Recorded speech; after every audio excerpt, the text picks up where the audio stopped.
Non ammirare Vittorio Veneto, ma vieni a viverla. Scarica l'app.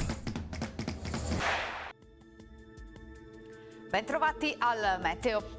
Alta pressione con tempo in genere stabile, tuttavia il sole sarà alquanto latitante. Vediamo insieme il dettaglio di martedì 20 dicembre.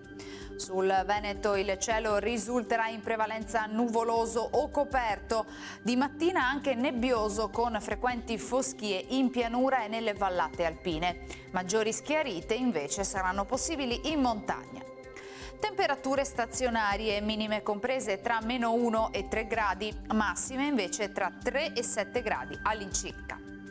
Spostiamoci ora sul Friuli Venezia Giulia.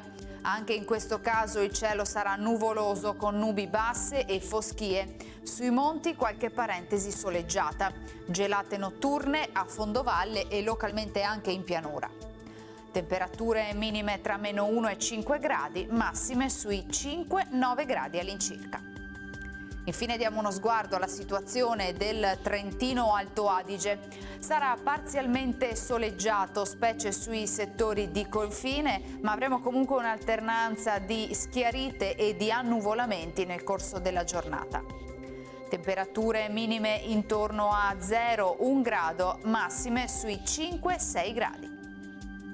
Dal meteo di Antenna 3 per ora è tutto, grazie per l'attenzione, arrivederci.